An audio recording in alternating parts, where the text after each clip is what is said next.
Before you walked on land, you were a fish in Yemoja's waters. Your body is filled with her breast milk, so she'll always be a part of you. She controls the top half of the waters in the ocean. As you swam to her surface, your fins turn into arms and your tail turned into legs. When you were ready for land, she used her tail, creating the biggest wave to push you out of the water. The surface of the water is her vagina that you came out of. When you first came out of her waters, it was very uncomfortable. You couldn't walk or talk, but you knew how to suck on her breast milk. She provided enough breast milk to last you throughout your human lifetime. The love Yemoja has for you is nurturing and protective.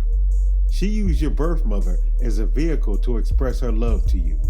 Your grandmother, aunt, or any other mother figure is used as well. Have you ever heard a woman say, "I dreamt of fish last night"? That means someone close to them is pregnant. The same way dolphins use sonar to send signals, Yemoja uses her sonar to send signals letting the family know that you're on your way. Being one with your Yemoja energy, you'll experience many transformations/deaths. Throughout your human experience, no matter if you're male or female, as you become a parent, you'll take on her energy. If you're a mother, you'll take on her nurturing and protective energy for your babies. As a father, you'll take on her protective energy, not just for the babies, but also a protector for the mother of the babies. We're going to go over two of Yemoja's energies that are within you: transformation/death and protective instance. Let's first start with transformation/death. Usually when we think of death, we think about it in a negative way. This is another form of transformation. You've died many deaths before coming out of the womb, and you'll die plenty more deaths before going back to the tomb. Those deaths are the process of your transformation. Each transformation/death can be very scary because you're entering the unknown. You were once a sperm cell living inside of your father's testicles. This once was your life. As you adapted to that life, you became comfortable. Up to that point, the environment is all you knew. Then one day, your father would mate with your mother. You were forced out of the environment that you've grown accustomed to just to enter a new environment. From the bottom area of your father, you were inserted into the bottom area of your mother. You were entering the unknown. Your Olokun controls the unknown. That's why in the picture above, you'll see her at the bottom. She controls the bottom half of the ocean. The bottom of your father and mother is where the transformation took place. Olokun controls the bottom of the ocean, where that transformation took place between your parents. Your Olokun guides you to the egg. You and 999,000 others will enter the tube, but you're one of the 200 that will make it to the egg. As each one of you is trying to get through, Yemoja is watching from the other side. She'll make her decision of which one she'll choose to let through. She handpicks the one who she feels is the most capable of taking on this human experience. When she made her final decision, she chose you. You are her chosen one. Out of 400,000, you were the most qualified. Beating out the others means you received your first victory before your human body was even formed. As you were pulled through the egg, you were going through another transformation/death. Just like the last transformation/death, this one is also scary. Now you're entering a new life, but this time, you're all alone. The other 400,000 cannot come with you. As you make it through, Yemoja is waiting for you with open arms. From there, you'll lay in her warm waters as your body transforms. As you develop arms, legs, organs, skin, hair, and facial features, you're going through another transformation/death. Your form has changed permanently, and you'll never be able to go back to what you once were. Once your life is completed in the womb, that's when your next transformation/death takes place. This time, the bottom of the ocean and the top waters collide as Yemoja and Olokun assist you through your transformation/death. The bottom of the ocean is the vagina, and the top part of the waters is where you exit. The ocean floor had to rise to push you out of the water. As you enter this new world, the last one is gone forever. This one is very scary. Now you're making the transition of breathing water to breathing oxygen. Once you took the first breath, you were no longer a water breather. As the umbilical cord is cut, your food supply will now enter through your mouth and not your stomach. Now receiving food requires effort on your part as you suck the milk that's provided to you through your mouth. That's one thing you don't have to be taught. You already know how to do it.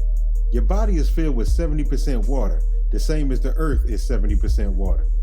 The water that you are made of is the Yemoja that lives within you, along with the other water Orishas, but Yemoja covers the largest areas. From infant to old age, you'll receive plenty of transformation/deaths.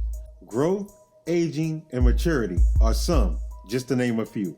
Growth. You'll go through the stages of infancy, toddler, childhood, teen, young adult, middle age, and old age. As you reach each stage, your body will go through changes that can't naturally be reversed. Aging. Every 11 months, something changes about your appearance.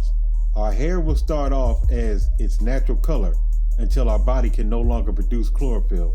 Then our hair starts to turn white or gray. As our hair follicles clog, some of us will go bald.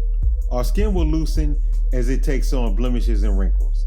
Our physical appearance can take on certain natural reversals depending on what you put in your bodies.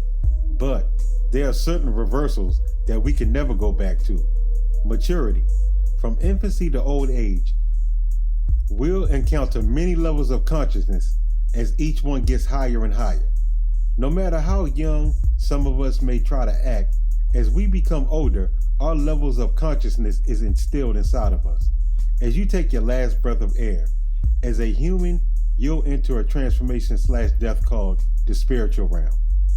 Just like the other two forms of life you live, as a water breather and an air breather, the spiritual realm also has its own levels of transformation/death. Now let's get into protective instincts. When you are in your Yemoja energy, protective instincts is something that's inside of you. Let's say you have a spouse and 2 children. It doesn't matter if you're male or female. That Yemoja energy is still within you.